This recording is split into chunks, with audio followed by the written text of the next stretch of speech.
Hi, how are you doing? My name is Paulo Kateme. I am the Kiswahili language trainer. I've been doing this job for more than 20 years past, so I can call myself a veteran language and a cross-culture trainer. I've been teaching different organizations, different individuals, different embassies at different places in this country, even outside of this country. Tanzania. My country is Tanzania. And a few years back, I started teaching people online. I think teaching is the gift of my family. So when I finished the school, then I started teaching different stuff. Then eventually, people they invited to become the language trainer. So I went to different places, like Zambia. I went to USA. I went to China, learning different methodologies of teaching languages to foreigners.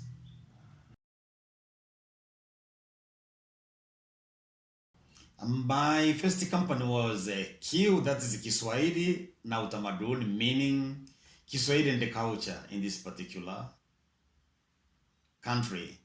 Then I moved to different organizations like US Peace Corps. Then I taught volunteer services overseas, that is VSCO.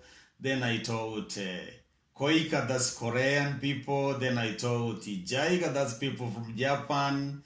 Then I taught people from GTZ, a good number of different people from different countries, from different organizations.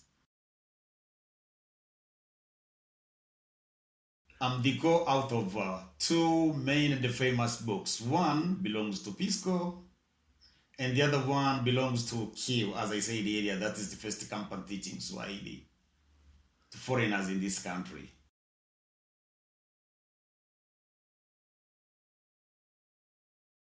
The most important thing I think you need to evaluate the stage of the person whom you are going to teach. If the person is the beginner, then you can start by beginner's lessons. If the person is intermediate, you can go back to beginner review to double check if that person is there ready for the next step, then you can move to the next step. If the person is intermediate, advanced, you need to do that.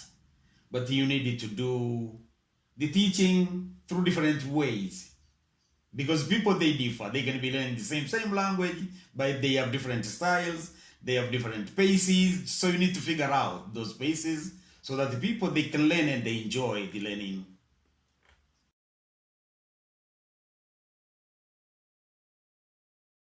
I think the language is there as the language, but the language needs to be used in a culturally appropriate way. Because, for example, if you're greeting people, how to greet, eh? Whom to greet and which greeting you have to greet.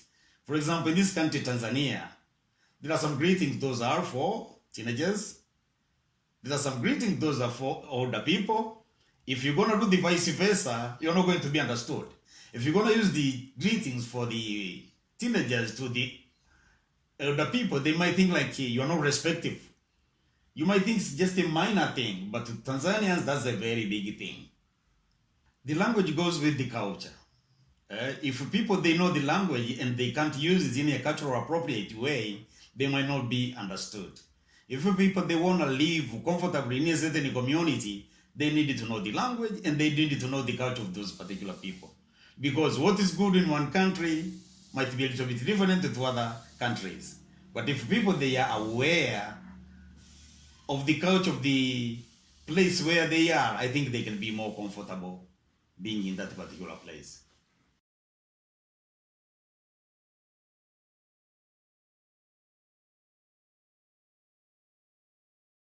For example, if you're coming to Tanzania and then you look black and then you don't know the language, people they're going to be surprised because automatically they think you are a Tanzanian. But the good thing with Tanzanian people they are very tolerant. If they're gonna figure out that you are not a Tanzanian and you are struggling enough to learn the language, they are very cooperative, they are tolerant, they can accommodate you. The different thing is gonna be like they're gonna laugh a lot. So don't think that like they're laughing at you. Basically, they're just laughing with you. So to relate that and learn from them.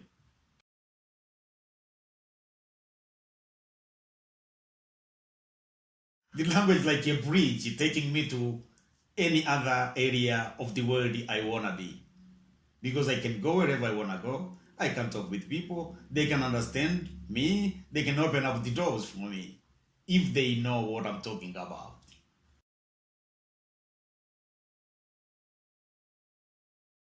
As you can see, I think in Swahili language, no one is struggling to make it grow, but is the language which is growing by itself. It's just spreading yearly and yearly, almost each and every year. A good number of countries they are trying to speak Swahili. People, if they cannot speak their vernacular languages and they want people know what they are doing, automatically they follow in Swahili. This is automatic, and I don't know why.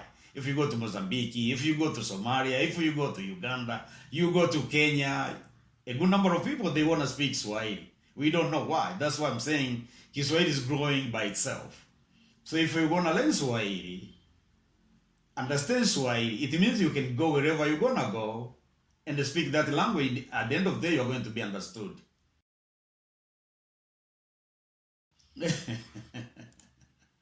Yeah.